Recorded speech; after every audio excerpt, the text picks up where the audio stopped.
Greetings, YouTube model train people. In this video, I will be doing a basic decoder install into a Proto2K GP7. The decoder I'm going to be using is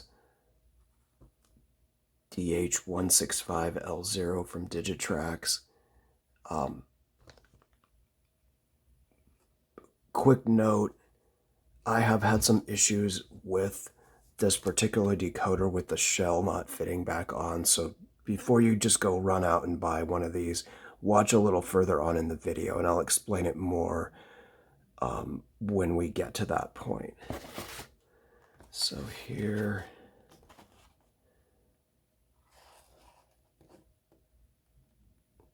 there's the exact model we've got. If you're unfamiliar with the GP7, you can pause and read the stats here.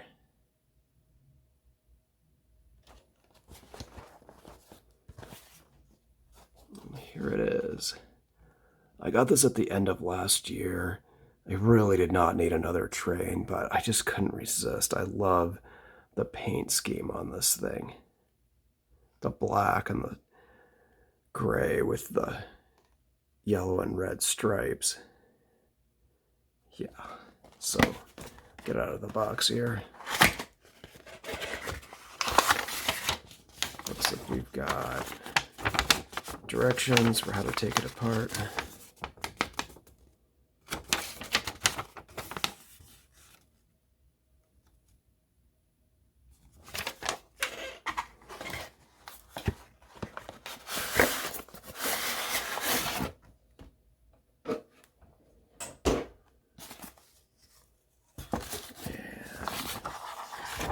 Warranty information nobody sent in, and GP7 2.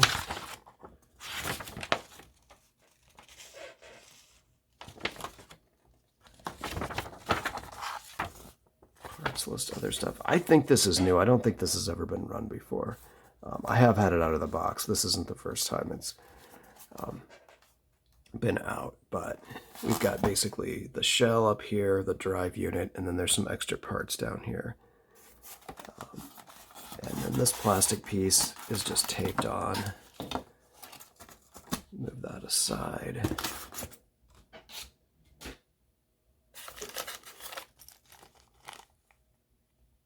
Looks like just got some additional details here. Put those back for now. So to get this guy out, you push right here on the back, and it just comes out like that.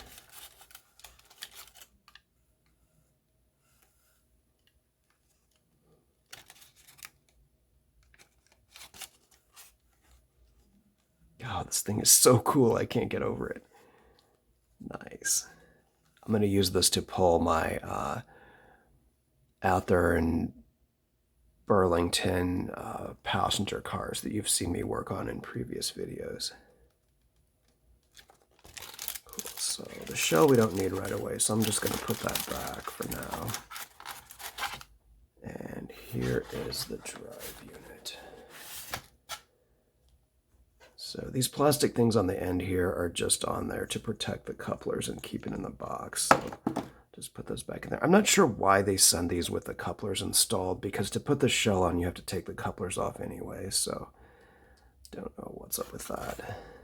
Okay, so the first thing I always do before I start with any decoder is I check to see how the unit runs on just DC power. If there's something wrong with it, if it doesn't work on DC, adding a decoder isn't going to fix that. So okay, that's what I was afraid of. Hear that? Let me zoom in over here. Hear that sound? See how it's jumping around? That is the sign of a broken axle. I almost just expected that with these things. I will link a video up here somewhere on a previous video that I've made of how to fix this, so I won't go into the details again. I'll just pause it here and fix it off camera. Okay, I'm back. All 4 of the gears ended up being broken, so it seems to be okay now. It's a little...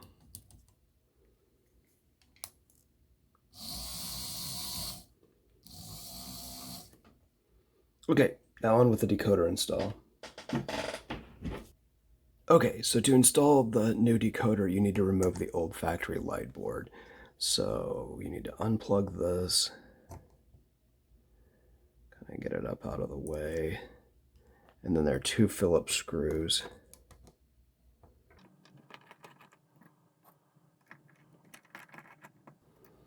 Okay, so here is the decoder. It's got some yellow tape on it already.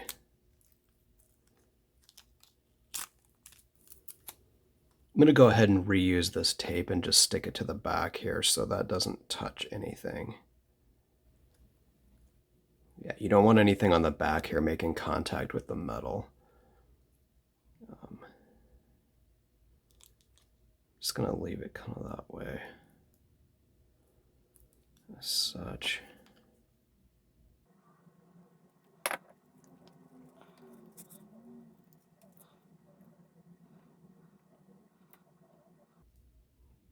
Okay, now the problem is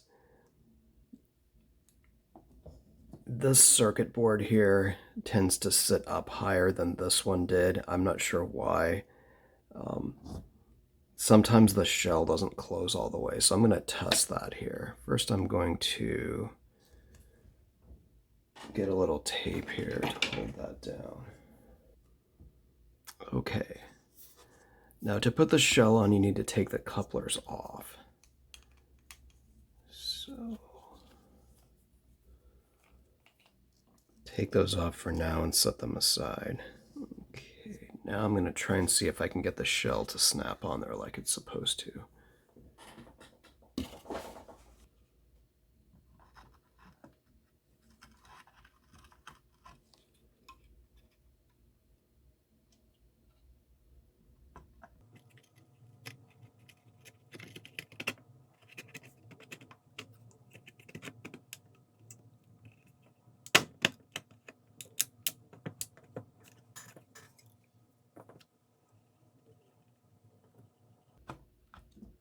Nope, this is what I'm talking about. I don't know how well you can see this on. I'm going to adjust the camera here. Maybe you can see better.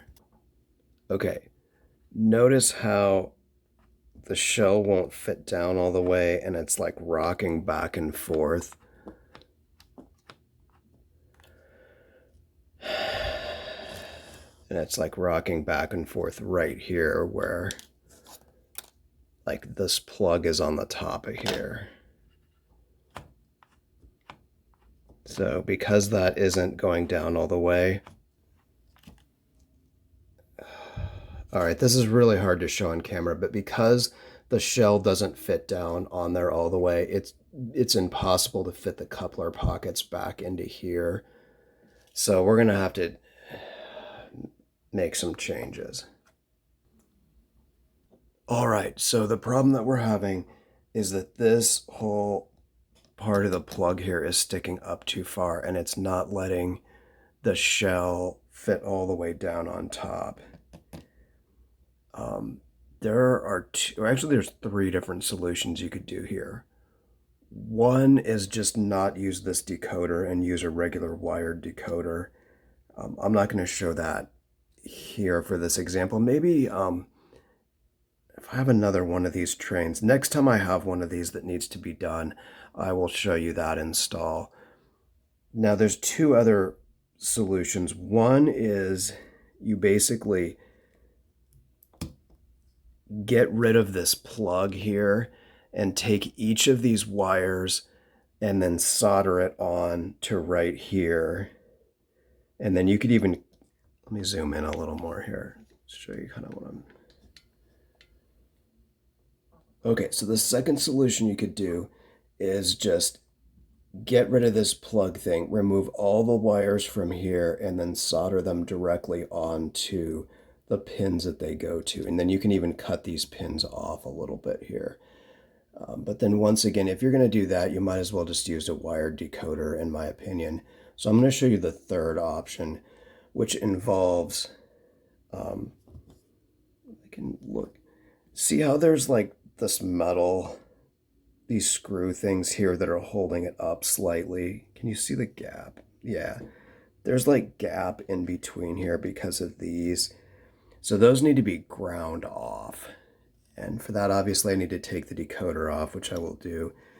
And I'm also going to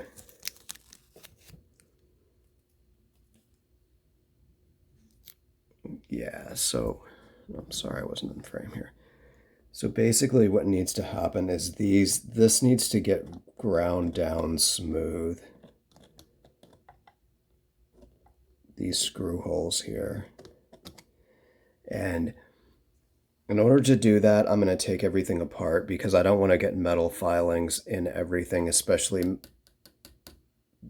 things that are magnetic right here, which would be really bad to get metal filings into. So I'll go through the process of taking this whole thing apart. Let me adjust the camera again. Okay, so the lights need to come out. For that, these two like light shield things, sorry, get my hand out of the way, come off. And then the lights just kind of come up and out. And now this screw right here, which holds the red wire to the chassis, that wants to come off.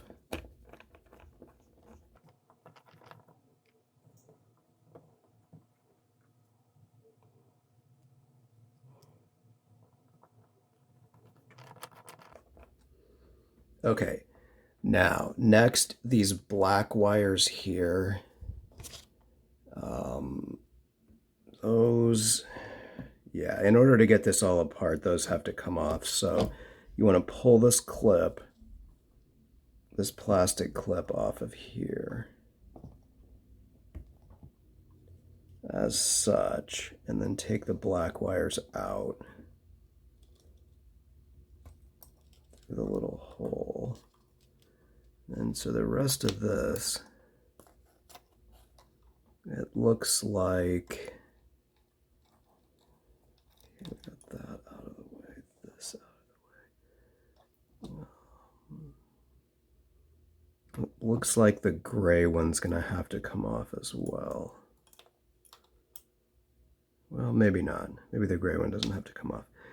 Okay, so then, let's see.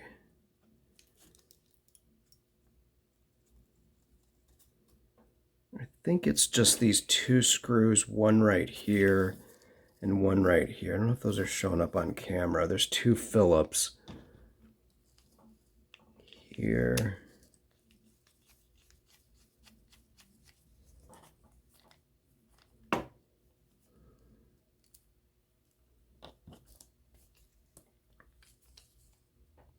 And here.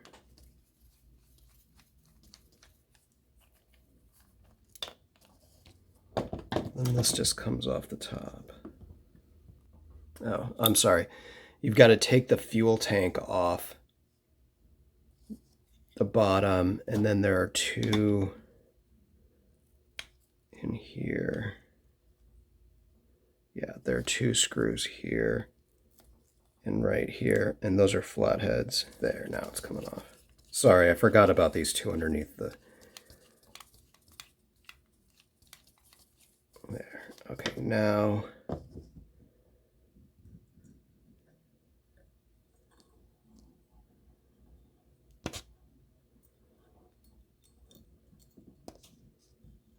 I'm going to have to take that off.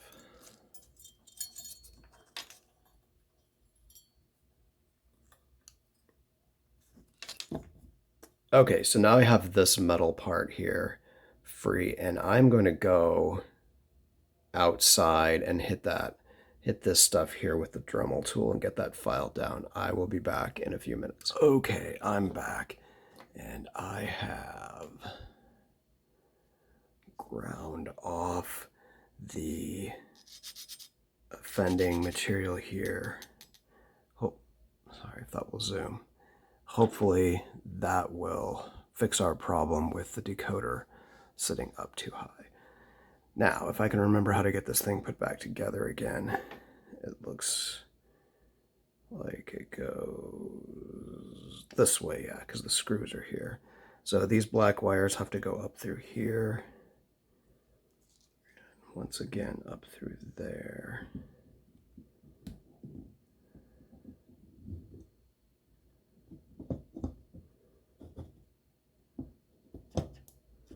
Like that. And then this top motor contact here, brush contact, whatever, goes. Okay, so now to hold the two parts together, they're the two flathead screws here and here under the fuel tank.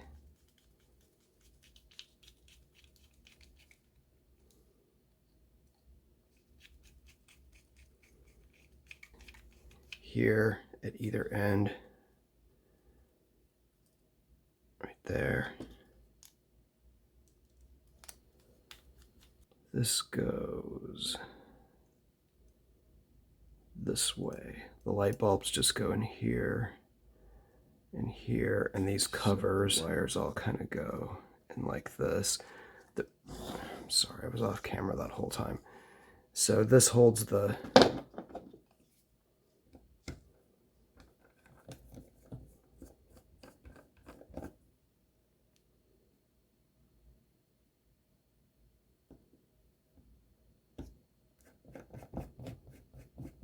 okay, so the two black wires need to, I'm gonna go ahead and kind of twist those together here. So maybe you can zoom in some. Okay, so the two black wires need to go up through there, and then this clip goes with the little opening thing down, so like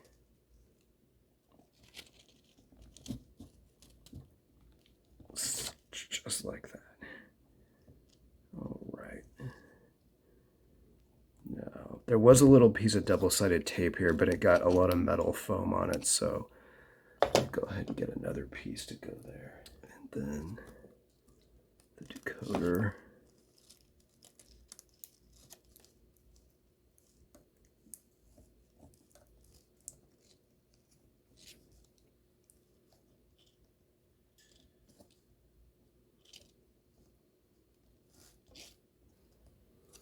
Okay, moment of truth. Got to see if the shell will fit on all the way this time.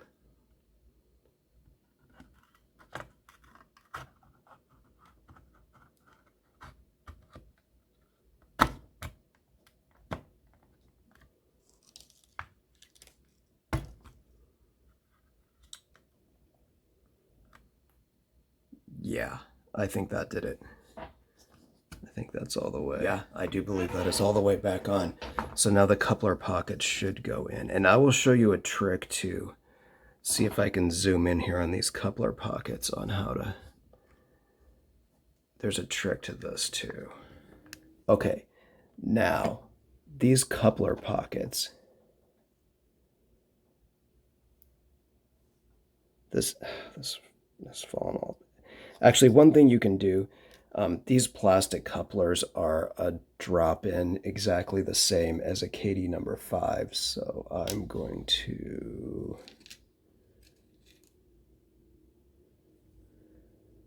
go ahead and use a KD instead. So the idea is you've got to take this and stick it in and slide it in there. Now, if you can see here on the front of, there's this detail right here, this little piece of plastic thing. I think that's like the coupler cut lever. If you just try to take this and slide it in there, you'll have a problem because that little detail will get caught.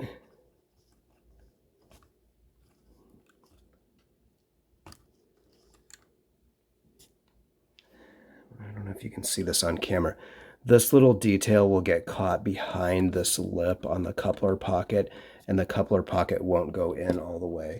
So what I have found to make that happen properly is I just take, I've got a chisel X-Acto knife blade, or you could take any thin, sturdy, whatever you have. And I use this to hold that up and then slide the pocket in past it there. Now hopefully, I don't know how much I can zoom in here. Hopefully you can see how this little detail thing is now on the outside. So then you just want to put the screw in to hold the coupler on.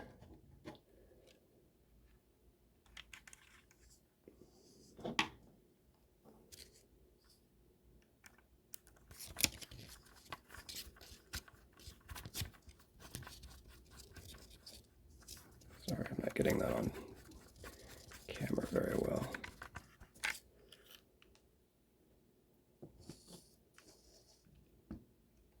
Just like that.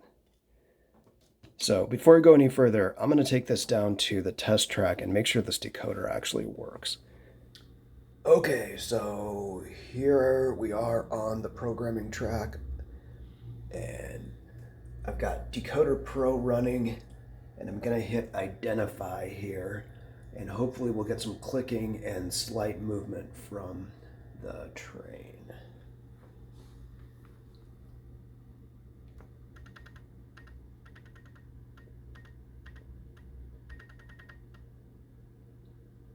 Yep, and it came up and it found DCC address 3, which is the default for all brand new decoders.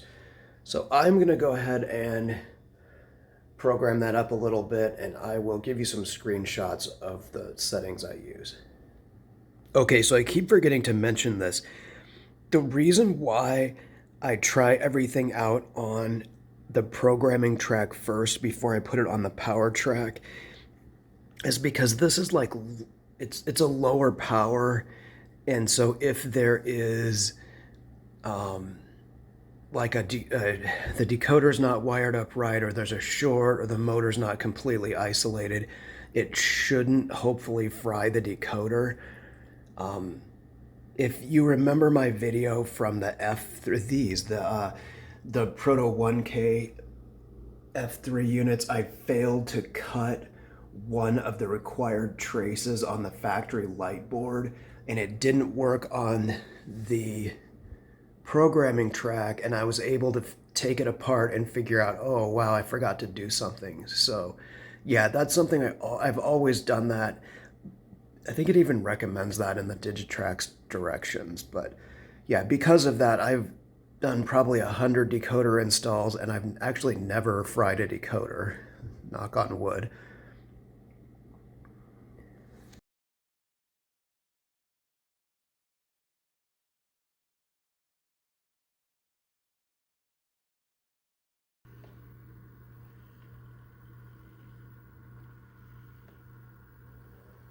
All right, so it seems to run okay. It needs to be broken in a little bit. But it does run. So if that's all you're looking for, you can stop here. I'm going to do a little more with the headlights and the rest of the lights too. If you can see here, I'll zoom in a bit. The headlight is just not that impressive. We'll look at it in comparison too.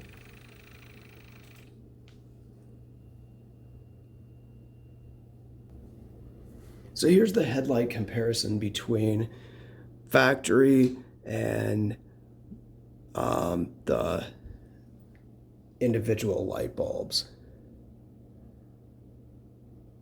Not only that, but if you notice on this one,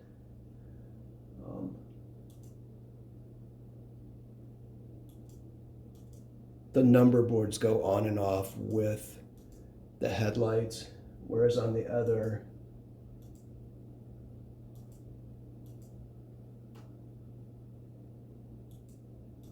the number boards are separate. All right, now onto the headlights.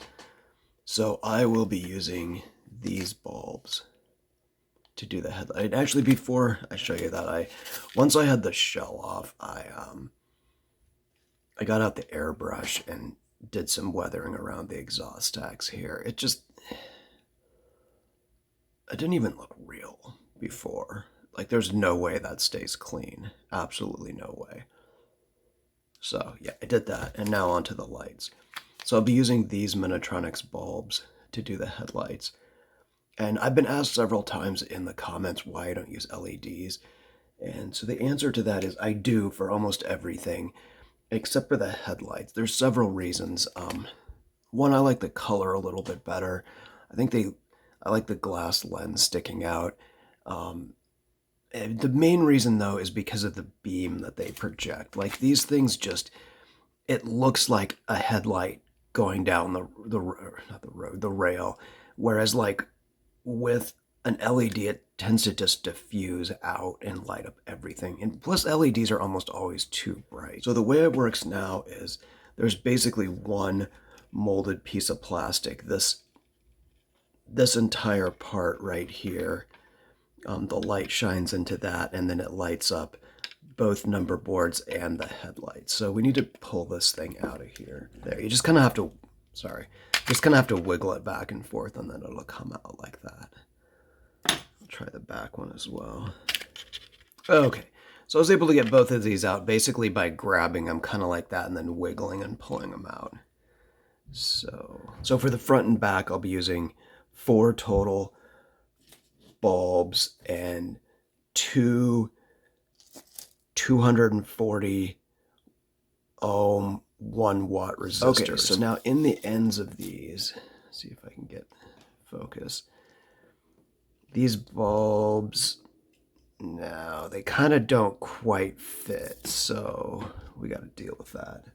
So the diameter on these bulbs is 1.7 millimeters. Here I have a 1.7 millimeter drill, and it doesn't take very much to open this up, just enough. Yeah, it doesn't take much. You just barely have to make it a little bit wider opening. And now this should fit. Yes, much easier. All right, perfect. So the bulbs actually want to go in this way. Now I find you don't really have to glue these in or do anything, just maybe a little bit of white glue to hold them in place. Okay, now you need to modify these 2 plastic pieces because where the old headlight thing here is going to be in the way. So I usually just use some clippers here and kind of clip this off as such, and that probably will need a little more clearance. So I'm gonna probably file that out some more here. Okay, so this is gonna need to be filed out a bit more right in here. All right, so I've filed out a significant amount of the plastic here and here to give the back of the bulb clearance so it'll fit. Okay, so I took some black putty and filled in around the light bulbs there to keep light from leaking out. Now, to finish the wiring, each bulb on each side, both bulbs on each side need to be in series. So I will take one lead of each bulb and connect them together. All right, so now that we have these two bulbs in series and these two bulbs in series. We need to make the connections onto here, onto the chassis. So I've got my two 240 ohm 1 watt resistors sitting here on the circuit board, and I'll show you here are the connections for these pads. So I'm going to use F1 for the front headlights, F2 for the rear headlights. So they're in the correct holes here. Now, when you solder stuff onto these pads, make really sure that you don't, because these holes go all the way through. Make sure the wires don't go all the way through and touch the chassis. You'd have a short circuit there. All right, so I've got the negative side of both bulbs hooked up to these and here. Now I'm going to need to hook a bunch. This is the common or the blue wire pad right here, this middle one. I'm going to have to hook about 4 wires up to that. So rather than try and make all the connections on here, I am going to use a small piece of blue wire to connect to that. And then I'm going to come off and make the junction a little ways away. Okay, so now we've got the headlights and the reverse lights all hooked up. The 2 bulbs on the front are hooked in series, and then 1 leg of each comes to the resistor, and then the other leg comes over here to the common. Same thing with the back. Both bulbs are in series, then 1 wire comes up to the resistor, and the other wire comes up here to the common. Now I'm going to leave this open for now because I've got a couple more wires to add on to that. All right, now let's move on to the classification lights. So if you notice on the shell, each corner has a clear classification light already in, so you don't have to do any installation as far as the lens. You just need to put a light in here up against the lens. So to do that, I will be using these surface mount LEDs. I got these off eBay. You could probably get them all different places. And I'll be using 4 of them. And I've got them all 4 hooked in series here, if you can see. And then I will be using a 10K ohm. This is an 1/8 watt resistor on these. So I find it's easiest to do a lot of the electrical connections first and then try to super glue them up here into the shell here. This is actually the hardest part, getting these basically glued up here onto that. I don't know, super glue doesn't like to stick to these things for some unknown reason, so it's pretty tricky. I don't know if I'll be able to get that on camera or not. If not, I'll show you what it looks like in the end when I'm done. Okay, so after significant effort, I've got all 4 LEDs glued in the corners here. I can power it up here and show you.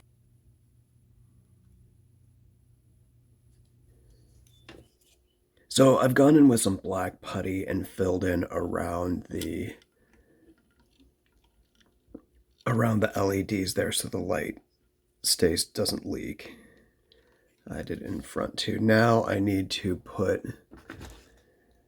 the number boards back in place. All right, so I've got things kind of put back together here. I don't know how well you can see down in there, but I've got the plastic number board deals put back in on both sides, and everything is wired up so far. I've got the negative from the classification lights. The negative, the cathode side of the classification lights, is going here. Underneath this is the 10K resistor, and then the other anode side of the classification lights comes here to the junction for all the blue wires. Okay, so the final thing I'll be installing is this Rotary Beacon. If you've seen my videos before, I use these all the time. So I will be getting that set up right now. Okay, so I've got the wiring all finished up here. I don't know if you can see it, but right here is the little circuit board for the rotating beacon. And that hooks, there's 2 wires off that. The red wire, the positive, goes in here to the blue, and then the black wire goes over here to, what's that, function 4. And then all the rest of them, these little thin wires go up to the actual beacon, which... All right, so here I go. I've got it put all back together. I glued the beacon on the top, and I'm going to head down to the programming track and then see if everything works. Okay, here are the results. Headlights, that's reverse. Forward, reverse. Number boards.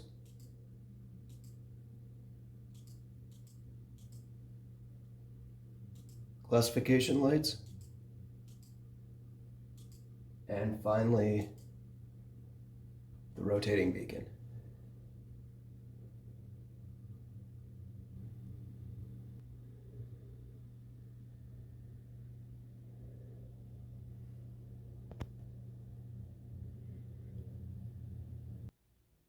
Thanks to everybody for watching. I am impressed that you made it through to the very end. I apologize for this video being so long. There's a lot of information there, and I did actually, believe it or not, cut out a significant amount, or it would have been like 2 hours long. So, like I said, thank you for watching. I'll see you in the next one.